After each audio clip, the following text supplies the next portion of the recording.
मान्यवर, वोट चोरी का नैरेटिव बनाने के लिए मान्यवर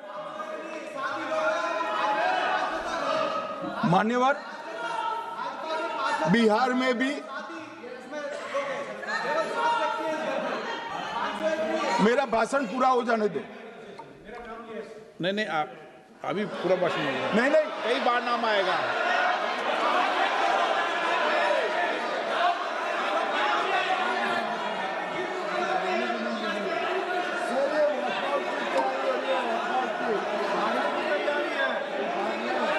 माननीय सदस्य, एक 2 मिनट बैठिए, मैं कुछ बोलना चाहता हूँ। 2 मिनट बैठिए, मैं एक मिनट। मान्यवर सदस्य, एक मिनट। मान्यवर, मेरा विपक्ष के नेता से एक निवेदन है कि 2 मिनट सुन ले मुझे, बाद में उनको बोलने का मौका दीजिए। मान्यवर 2 मिनट। मान्यवर, मेरा आपसे विनम्र निवेदन है, मैं आधी रात तक बैठने के लिए तैयार हूं, मुझे कोई आपत्ति नहीं। मेरा भाषण समाप्त हो जाए।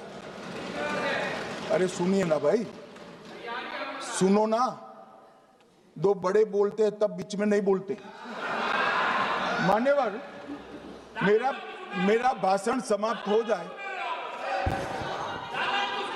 प्लीज नहीं।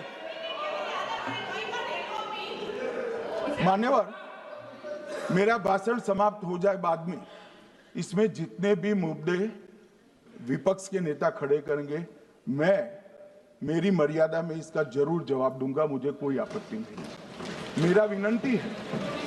मेरा विनंती इसलिए है मान्यवर,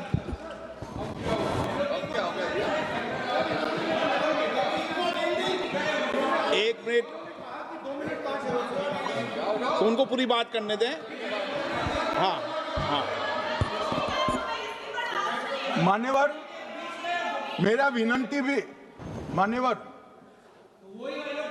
नो प्लीज डिबेट नहीं करते बेटे। मान्यवर, मेरा विनंती इसलिए है कि शायद वो जो मुद्दा खड़ा करना चाहते हैं उसका जवाब मेरे आगे भाषण में आ जाएगा तो मुद्दा ही नहीं बचेगा, इसलिए मैं कह रहा हूं मुझे पूरा सुन लिया जाए। मान्यवर, बिहार में एक मतदाता की उम्र 34 साल बताई गई, 34 साल की है, इसको 124 साल बताया गया। सच था कि इसमें उम्र 124 बार छपी थी। बाद में मिंता देवी जी ने खुद बताया कि उन्होंने ऑनलाइन आवेदन किया था और वो ऑनलाइन आवेदन करने में गलती हो गई, इसके कारण उम्र 124 बार साल छपी थी। अब इसके आधार पर मतदाता सूची पर प्रश्न कर दिए। सुबोध कुमार नवादा, प्रेस कॉन्फ्रेंस में कहा गया कि एक राजनीतिक दल के बीएलए है, इनका नाम कभी आया ही नहीं, वो भी सच नहीं निकला। रंजू देवी रोहतास, उनको कहा कि एक कार्यकर्ता, उन्होंने बाद में रंजू देवी जी ने स्टेटमेंट दिया, जबरन बुलाकर उनकी वोटर लिस्ट से नाम काट लिया गया, ऐसा आरोप हुआ। तो रंजू देवी ने यही कहा कि कांग्रेस के कार्यकर्ताओं को कहने पर मैंने गलत जानकारी दी थी। मान्यवर, ये जो प्रेस कॉन्फ्रेंस हुई और उसने जिस प्रकार का देश में माहौल बनाया, चलो ये तो मैंने आरोप जो लगाए थे और सत्य क्या है कहा, मगर मैं विपक्ष के नेता ने जो प्रेस कॉन्फ्रेंस में कहा कि मतदाता सूची ठीक नहीं है, इसको सुधार करना चाहिए, तो भाई गहन पुनर्निरीक्षण क्या है, एसआईआर क्या है, मतदाता सूची का सुधार करने की प्रक्रिया है, और वो कर रहे हैं तो भी विरोध कर रहे हैं, पुरानी मतदाता सूची कर रहे हैं तो भी विरोध कर रहे हैं। भाई मतदाता सूची पुरानी हो या नहीं, आपका हारना तय है, ये मतदाता सूची से नहीं होता। मान्यवर, उन्होंने कहा, अपने लॉजिक के समर्थन में कहा कि भारतीय जनता पार्टी को कभी एंटी इनकम्बेंसी का सामना नहीं करना पड़ता। मान्यवर, एंटी इनकम्बेंसी इनके खिलाफ होती है जो जनहित के विरुद्ध काम करे। ये बात सही है कि भाजपा को एंटी इनकम्बेंसी का फायदा बहुत विरोध बहुत कम करना पड़ता है। हमारी सरकारें बार बार चुनकर आती हैं, चाहे राज्य में है या केंद्र में, परंतु ऐसा नहीं है कि हम 2014 के बाद एक भी चुनाव नहीं हारे। छत्तीसगढ़ में 18 में हारे, राजस्थान में 18 में हारे, मध्य प्रदेश में 18 में हारे, कर्नाटक में भी 14 के बाद हारे, तेलंगाना में हम जीत नहीं पाए, चेन्नई में हम जीत नहीं पाए, बंगाल में भी हम हारे। भाई तो तब तो ये मतदाता सूची बहुत अच्छी होती है, टब से नए कपड़े पहनकर आप शपथ ले लेते हो।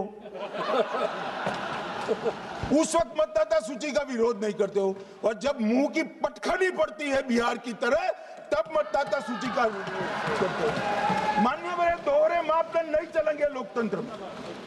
जब आप जीतते हो तब चुनाव आयोग महान है, जब आप हारते हो तो चुनाव आयोग निकम्मा है, बीजेपी का कहने पर चलता है।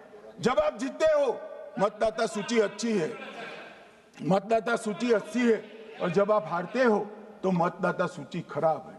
मान्यवर, मुझे कोई आपत्ति नहीं, इस प्रकार का भ्रांति फैलाए तो फैलाए। मेरा दायित्व है कि इस देश की जनता को एक ड्यूअल स्टैंडर्ड की जानकारी देना, जो मैं आज इस सदन में खड़े होकर दे रहा हूं। मान्यवर, आगे पर भी मैं इस विषय को कहूंगा, और ढेर सारे आरोपों के मेरे पास जवाब है।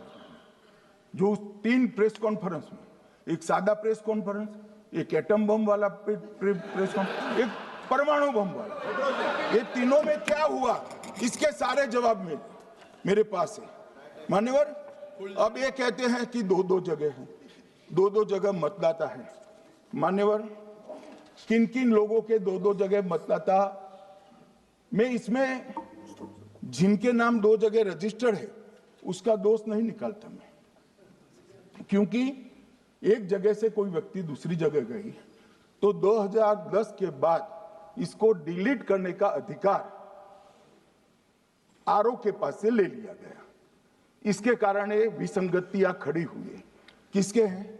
श्री प्रशांत किशोर जी के 2 जगह मतदाता है, पवन खेरा जी का भी है, तेजस्वी यादव का स्वयं का है, टी सिद्दीकी एनआईसी केरल के नेता का है, मान्यवर संजय सिंह आप पार्टी के नेता के हैं, एक किशोरी पेडनेकर यूबीटी शिवसेना के हैं, इनका भी है। मान्यवर, सामान्य गलतियां हैं, क्योंकि एक नियम आ गया, जिसका जब वोट काटने का जिसका अधिकार है उसको रोक लिया गया, तो आरओ वोट काट नहीं सकता था, इसलिए 2 जगह रह गए। अब वही एक गहन पुनर्निरीक्षण से सुधरना है, मगर आप गहन पुनर्निरीक्षण को वोट चोरी कह रहे हो। मान्यवर, वोट चोरी किसको कहते हैं वो मैं बताना चाहता हूं, और हमारे यहाँ कुछ परिवार ऐसे हैं जो पुश्तैनी वोट चोरी करते हैं। अच्छा, बोलिए आप। हाँ, बोले आप, बोले। हाँ, बोले आप, बोले। स्पीकर सर, मेरा कल एक सवाल था, जो हिंदुस्तान के इतिहास में पहली बार डिसीजन लिया गया कि इलेक्शन कमीशन को, इलेक्शन कमिश्नर्स को फुल, नहीं फुल इम्यूनिटी दी जाएगी। ठीक है, ये है ना, इसका जवाब इसका पीठ में खत्म नहीं किया सर। इसके पीछे जो थिंकिंग थी वो हमें सबसे पहले बताएं। ठीक है। दूसरी बात, नहीं हरियाणा की जहां इन्होंने बात की, इन्होंने एक उदाहरण लिया, वहां पर अनेक उदाहरण हैं। वो भी आपने दिया था ना, 19 वो भी आपने दिया था, इसलिए दिया वो भी। 19 लाख वहां पे फेक लोग, वो उदाहरण आपने दिया था, इसलिए उसका जवाब दिया। और ये भी हमें बता दीजिए, actually let us have a debate on my press conference. Let us go. Let us have very good idea. Let us have a debate on my press conference. Amit Shah ji, I challenge you to have a debate on the 3 press conferences. Please. ठीक है, बैठ जाइए, बैठ जाइए। मान्य, please मान्य, आपने बात की थी, प्लीज। उत्तर प्रदेश में और हरियाणा में दोनों चुनाव में वोट कैसे दे रहे हैं? प्लीज ये भी जवाब दे दीजिए। माननीय गृह मंत्री जी।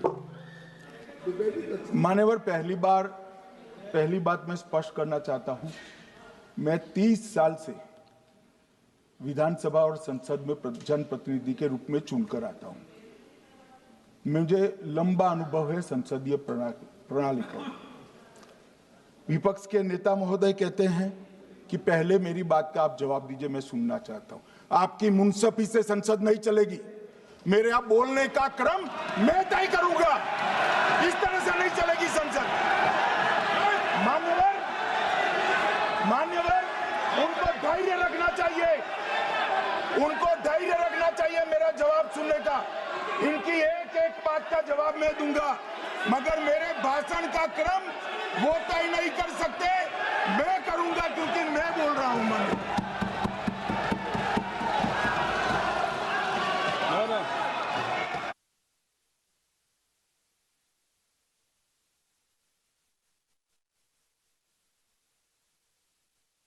एक मिनट गृह मंत्री जी, एक मिनट गृह मंत्री, क्या गलत बोला उन्होंने? उन्होंने यही बोला, आपने जो बात उठाई है मुझे कब बोलना है मैं तय करूंगा, यही बोला ना। उसमें क्यों उत्तेजित हो रहे हो आप? हाँ, आपके 2-2 मिनट में खड़े होने से थोड़ी जवाब देते रहेंगे। नो, माननीय गृह मंत्री, नहीं होगा। मैं आपको फिर मौका दूंगा, आपको मौका दूंगा आपको। आप बोलिए, हाँ बोलिए सर, ये बोलिए। आपने अगर अमित शाह जी का रिस्पॉन्स देखा तो ये कंप्लीटली डिफेंसिव रिस्पॉन्स है। ये घबराया हुआ रिस्पॉन्स है, ये डरा हुआ रिस्पॉन्स है। अब सुनिए पूरी बात, प्लीज मानिए। नो, सच्चा रिस्पॉन्स नहीं है। माननीय गृह मंत्री जी, मान्यवर, आपके चेहरे पर बैठो।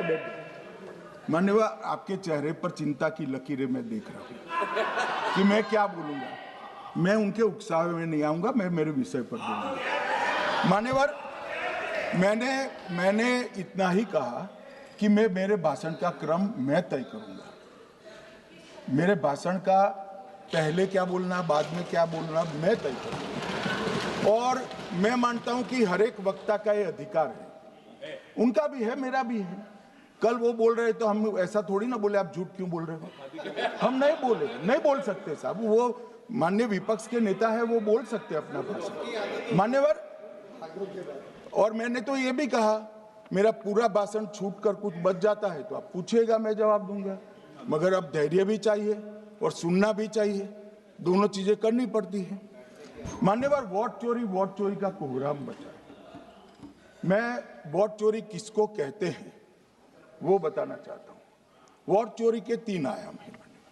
एक तो मतदाता नहीं है, मतलब योग्यता नहीं है, और आप वोटर बन जाते हो तो वोट चोरी माना जाएगा। दूसरा, आप गलत प्रकार से चुनाव जीतते हो तो वोट चोरी माना जाएगा। और तीसरा, जनादेश को डिफाई करते हो, मतलब वोट के विपरीत आप कोई पद प्राप्त कर लेते हो तो भी एक प्रकार से वोट चोरी होता है। अरे सुनो ना, क्यों जल्दबाजी करते हो मानिकम, क्यों? अब मैं 3 वोट चोरी की घटनाएं बताना चाहता हूं। सबसे पहली घटना हुई, आजादी के बाद देश का प्रधानमंत्री तय करना था। तय कौन करना था? तो उस वक्त के जितने प्रांत थे, इसके कांग्रेस के अध्यक्षों ने, उनके एक वोट से तय होना था। अब 28 वोट श्री सरदार पटेल को मिले और 2 वोट जवाहरलाल नेहरू जी को मिले।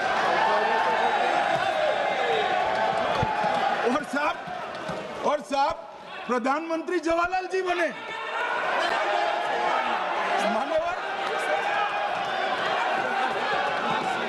मान्यवर,